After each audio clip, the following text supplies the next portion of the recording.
अस्सलाम वालेकुम dear students, welcome back to my channel. ये है आपका favourite channel your free academia. Okay बच्चों, आज से जो वीडियोज़ हैं वो मैं स्टार्ट कर रही हूँ 11th क्लास के लिए। मैं उम्मीद करती हूँ कि 11th क्लास के बच्चों ने जो अपनी प्रिपरेशन कर ली हुई कंप्लीट, आई एक्सपेक्ट कि आप लोगों ने एटलीस्ट 1 से 2 दफ़ा आप लोगों ने अपनी बुक जो है सारे सब्जेक्ट्स की वो हैं कंप्लीट कर चुके होंगे। आज के इस वीडियो में हम इंग्लिश पेपर की तैयारी, उसका प्लान और उसके ऑब्जेक्टिव और सब्जेक्टिव सवालात की बात करेंगे। इस वीडियो में आपको एक इंग्लिश की तैयारी के लिए परफेक्ट गाइडलाइन भी प्रोवाइड की जाएगी। बच्चों, सबसे पहले आपको एक बात क्लियर कर दूं कि मैं अपनी एक ही वीडियो में कोशिश करती हूँ कि वो तमाम बातें आपसे डिस्कस कर लूँ। आपको यूट्यूब पर और बहुत सी वीडियो मिल जाती हैं, वो आपको एक सवाल से रिलेटेड अलग अलग वीडियोस बनाकर प्रोवाइड करते हैं, लेकिन मैं ऐसा नहीं करती, इसलिए कि आप लोगों का टाइम ज़ाया ना हो। आप चेक कर सकते हो कि वही बात मैं आपको 2-3 लाइनों में समझा देती हूँ, जिसके लिए वो बड़ी बड़ी वीडियोस बनाते हैं। वो अपने तौर पर ठीक कर रहे हैं, मुझे लगता है कि मैं अपने तौर पर ठीक हूँ। मेरा मकसद सिर्फ और सिर्फ आपका टाइम बचाना है। ओके बच्चों, अब हम स्टार्ट करते हैं। सबसे पहले इंग्लिश क्लास का पैटर्न डिस्कस करेंगे, साथ साथ इसके हम देखेंगे किस चैप्टर में से आपको कितने एमसीक्यूज आने हैं, कितने आपको क्वेश्चंस आने हैं, और हम लोग ने कौन सा पेज जो है वो चूज़ करना है अपनी अटेम्प्टिंग क्वेश्चंस के लिए, और कौन सी चीज़ को हमने ज़्यादा प्रायोरिटी देनी है, कौन सी चीज़ को ज़्यादा हमने इंपॉर्टेंस देनी है। ओके बच्चों, आपको पता है कि आपका टोटल पेपर जो इंग्लिश का होता है वो होता है 100 मार्क्स का। 20 मार्क्स किस चीज़ के होते हैं? एमसीक्यूज के, जबकि 80 मार्क्स किस चीज़ के होते हैं? आपके सब्जेक्टिव पार्ट के। आगे सबसे पहले हम बात करें एमसीक्यूज की, मीन्स के क्वेश्चन नंबर 1 की, जो किस चीज़ का होता है? एमसीक्यूज का। अब इसके बच्चों आगे डिफरेंट जो होते हैं वो पार्ट्स बने होते हैं, डिफरेंट इसके जो होते हैं पोर्शन बने होते हैं। सबसे पहला जो ए पार्ट होता है वो किस चीज़ का होता है? वो होता है आपके बुक 1 का। मीन्स कि इसमें से जो आपको एमसीक्यूज आने होते हैं वो बुक 1 में से आने होते हैं। बुक 1 में से बच्चों बेसिकली आप टोटल 8 एमसीक्यूज आएंगे। अब 8 एमसीक्यूज की डिवीजन कैसे है कि जो पहले 5 एमसीक्यूज होंगे वो आपको होंगे सिनोनिम्स के। मीन्स कि बुक 1 में से जितने आपके बुक 1 के सारे चैप्टर्स आ रहे हैं उनमें सिनोनिम्स होंगे, और बाकी जो 3 एमसीक्यूज होंगे वो चैप्टर में से होंगे। मीन्स कि उससे रिलेटेड जितनी भी चैप्टर के अंदर इन्फॉर्मेशन है, ये बातें की गई हैं जो कि जनरल एक एमसीक्यूज की होती है, शेप के अंदर होती हैं, जो आपसे पूछ सकते हैं। ठीक है, तो ये आपका पार्ट 1 हो गया, एमसीक्यूज का क्लियर हो गया ए पार्ट। बच्चों बी पार्ट की बात करें आपके एमसीक्यूज की, वो आपको आएगा बुक 2 में से। जैसे बुक 1 में से आपको 8 एमसीक्यूज आए थे, बुक 2 में से आप बच्चों 5 एमसीक्यूज आएंगे। अब 5 एमसीक्यूज की कैसे डिस्ट्रीब्यूशन की गई है? 3 जो बुक 2 में से आएंगे वो आपको सिनोनिम्स आएंगे, जबकि 2 एमसीक्यूज जो होंगे वो चैप्टर में से होंगे, कोई भी आपसे बात पूछ सकते हैं। बुक 3 की बच्चों बात करें तो बुक 3 में से आपको 2 एमसीक्यूज आएंगे सिर्फ। ठीक है, ये आप लोगों के एमसीक्यूज का पोर्शन मैं क्लियर करवा रही हूँ। उसके बाद जो लास्ट पार्ट बनता है वो बनता है करेक्ट द सेंटेंसेस या करेक्ट द वर्ब। मीन्स के हो सकता है वो आपको एक्टिव पैसिव वॉइस की फॉर्म में दे दें, ठीक है, वर्ब की फॉर्म में दे दें, कोई भी तरह के आप लोगों को ग्रामर का क्वेश्चन आ सकते हैं, और 5 एमसीक्यूज जो होते हैं वो इसके होते हैं। अगर मैं सारे के सारे एमसीक्यूज के पार्ट को क्लियर कर दूं तो आप एक दफ़ा दोबारा सुन लो। सबसे पहला पार्ट जो होता है वो किस चीज़ का होता है? आपको 8 एमसीक्यूज जो आते हैं वो आते हैं बुक 1 में से, 5 एमसीक्यूज आते हैं आपको बुक 2 में से, 2 एमसीक्यूज आते हैं आपको बुक 3 में से, जबकि 5 एमसीक्यूज जो होते हैं वो आपको आते हैं करेक्ट यूजेज ऑफ वर्ब से। तो टोटल आपके मार्क्स हो गए 20। इसमें से आपको कोई चॉइस मिलती है, आपने सारे के सारे करने होते हैं। इसके लिए अगर मैं आपको सजेस्ट करूं कि आप लोगों ने कौन सी टेक्निक अप्लाई करनी है इस पोर्शन कवर करने के लिए, तो सबसे अच्छे पहले ये है कि आप लोग सिनोनिम्स बहुत इस तरह प्रिपेयर करो। यहाँ पर आप लोगों ने सिनोनिम्स प्रिपेयर किए होंगे तो आपको एमडी कैट के अंदर भी ये बहुत ज़्यादा फायदा देने वाले हैं, क्योंकि वो पता है इंग्लिश का पेपर भी एमडी कैट के अंदर होता है, तो आपको ये बहुत ज़्यादा फायदा देंगे, आपके लिए बहुत यूजफुल होंगे।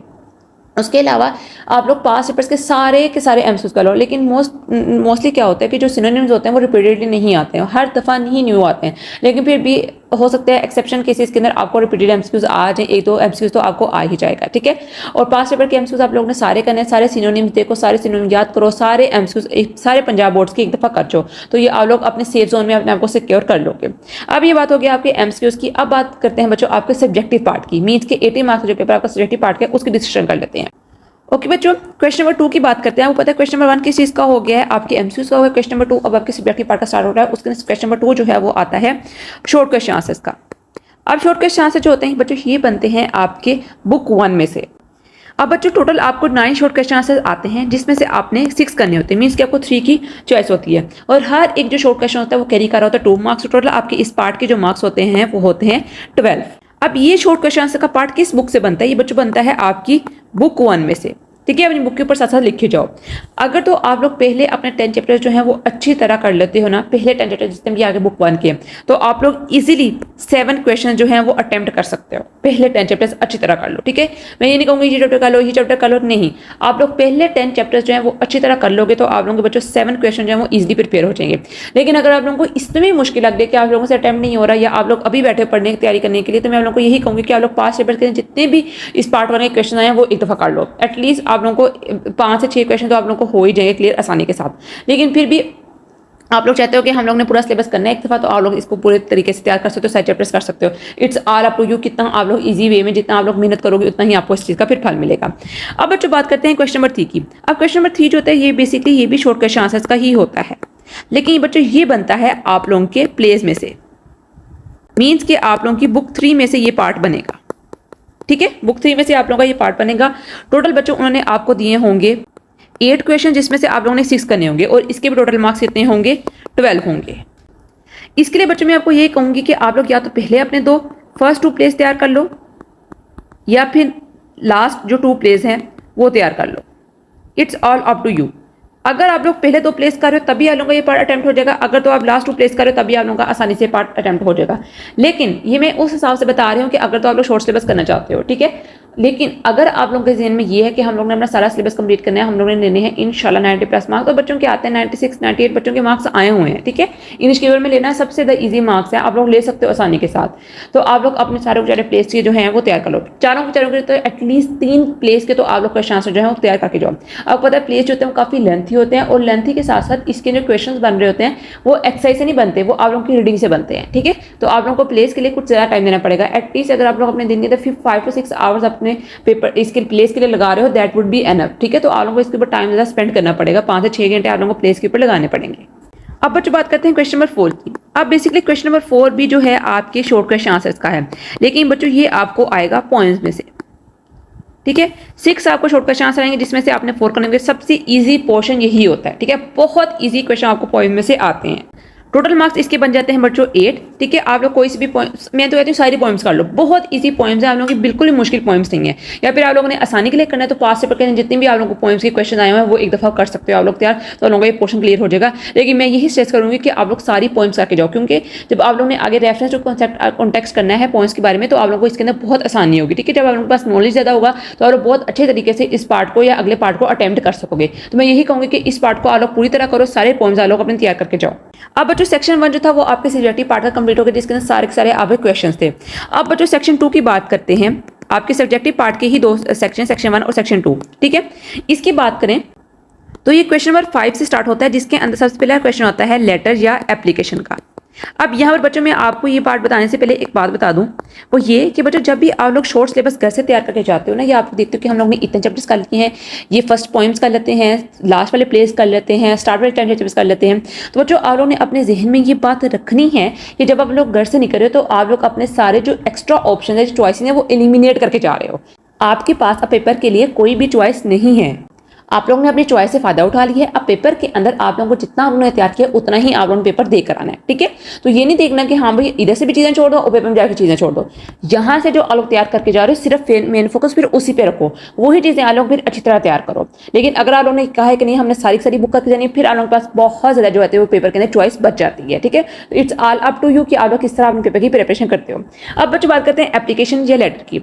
आपने जो भी बच्चों तैयार करना है उसे आपने अच्छे से सॉलिड मटेरियल के साथ तैयार करना है। जो चीज़ आप लोग तैयार करें, अगर लेटर तैयार करो तभी आप लोगों के पास बहुत अच्छा इसके बारे में इन्फॉर्मेशन चाहिए, नॉलेज होनी चाहिए, कोटेशन होनी चाहिए, एवरीथिंग, ईच एंड एवरीथिंग जो कि एक लेटर को खूबसूरत तरीके से प्रेजेंट करती है वो आप लोगों के पास होनी चाहिए। And same goes for application. सबसे पहले तो बच्चों आप लोगों ने जो भी तैयार करना है जाहिर है कि आप लोग उस पर फोकस करोगे। लेकिन अगर आप लोग मुझसे पूछो या मुझसे अक्सर स्टूडेंट पूछते हैं कि मैम हम क्या प्रिपरेशन करें, क्या प्रिपरेशन करें, और आप लोगों के पास अगर 1 माह रह गया, बच्चों ने मुझसे पूछा था कि जब उनका 1 मंथ अभी रहता था तो हम लोग क्या प्रिपेयर करें, तो बच्चों मैं आप लोगों को यही सजेस्ट करूँगी कि आप लोग लेटर ही को फोकस करो। लेटर के अंदर एप्लीकेशन की निस्बत ज़्यादा मार्क्स आने के चांसेस होते हैं, ठीक है। और लेटर के अंदर आप लोग इन्फॉर्मेशन भी बहुत ज़्यादा प्रोवाइड कर सकते हो।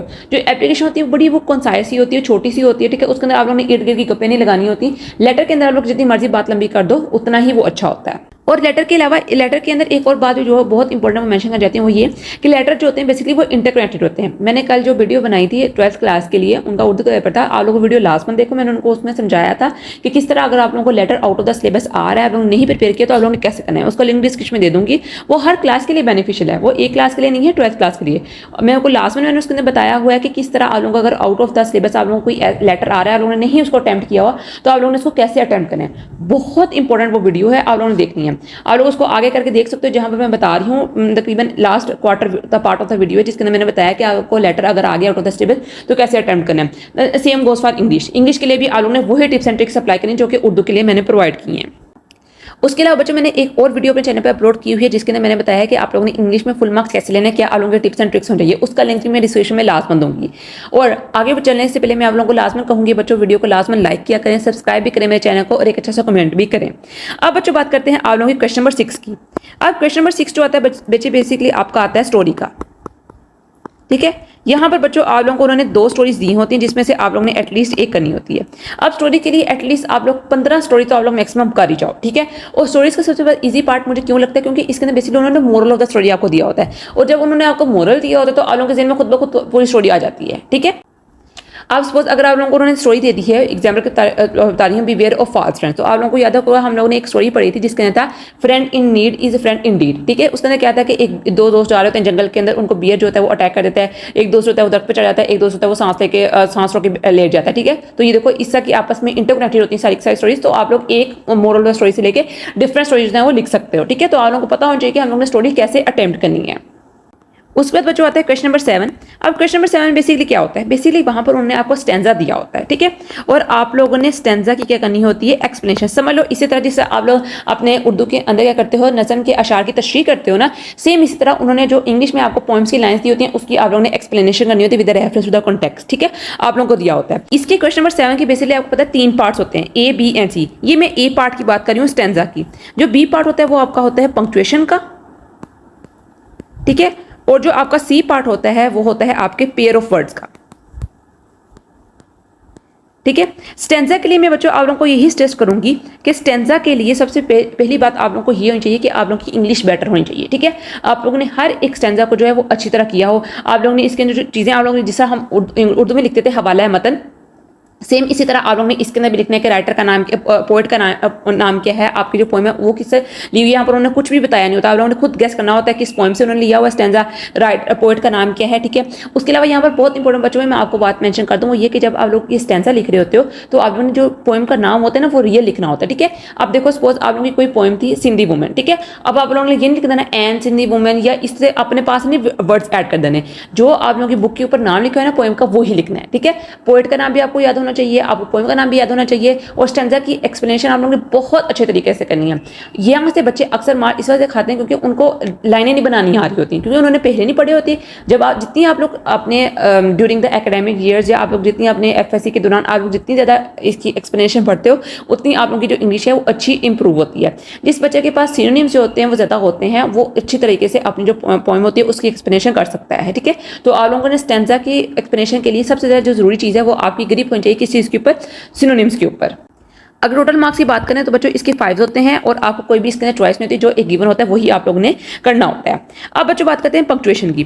पंक्चुएशन जो होती है बेसिकली क्या होती है, जो आप लोगों को देखा होगा पंक्चुएशन, जैसे आप लोगों को पता है कि क्वेश्चन मार्क्स होते हैं, फुल स्टॉप्स होते हैं, उन्होंने एक स्टैंजा सा दिया होता है, एक समझो 2-3 लाइनें दी होती हैं, उनको आप लोगों ने पंक्चुएट करके लिखना होता है। सपोज आप लोगों को पता होता है अगर हम कोई चीज़ इमोशन को शो करते हैं या फिर एक्साइटमेंट को शो करते हैं तो हम अलास्ट या हुर्रा लगाते हैं। अब हुर्रा लगाने के बाद आप लोग एक्सक्लेमेशन मार्क लगाते हो, ये एक पंक्चुएशन की फॉर्म है। ठीक है, अगर आप लोग क्वेश्चन पूछे like what are you doing, तो व्हाट आर यू डूइंग के बाद आप लोग क्वेश्चन मार्क लगाते हो, ये एक पंक्चुएशन की बात है। ठीक है, तो उन्होंने आपको 2 से 4 उन्होंने लाइनें आपको दी होती हैं, उनको आप लोगों ने क्या किया होता है, पंक्चुएट करना होता है।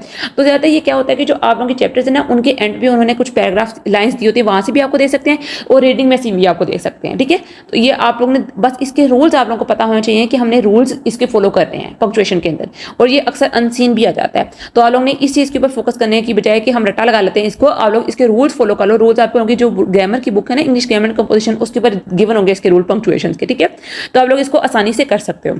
अब बच्चों बात करते हैं पेयर ऑफ वर्ड्स की।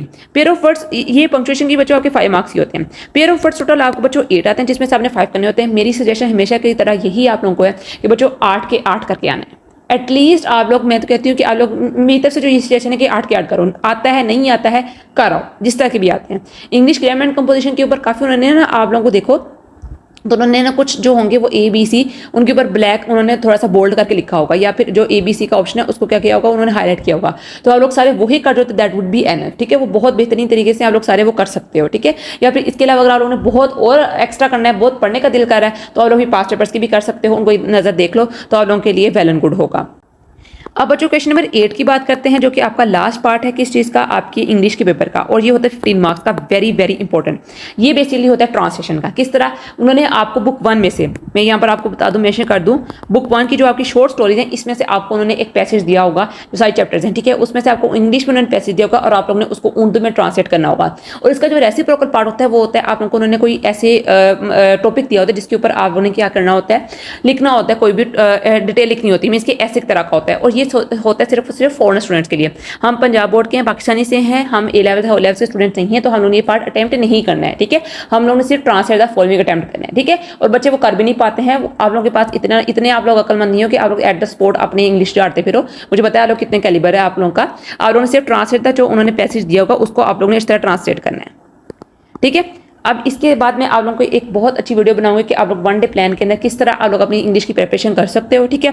आज के लिए इतना ही। आई होप सो कि आप लोगों को इसकी तरह समझ आ गई होगी किन चैप्टर्स को आप लोगों ने इंपॉर्टेंस देनी है। ये एक तरह से ड्यूअल वीडियो थी जिसके अंदर मैंने सारी चीज़ें एक्सप्लेन की हैं, ठीक है। आई होप सो कि वीडियो आपको बहुत अच्छी लगी होगी। वीडियो अच्छी लगी है तो प्लीज़ चैनल को लाजमी सब्सक्राइब करें, वीडियो को लाइक करें और एक अच्छा कमेंट भी करें। आज के लिए इतना ही। Very best of luck for your exams. कल मिलते हैं एक नई अच्छी एक्साइटिंग वीडियो से, तब तक के लिए फी अमान अल्लाह।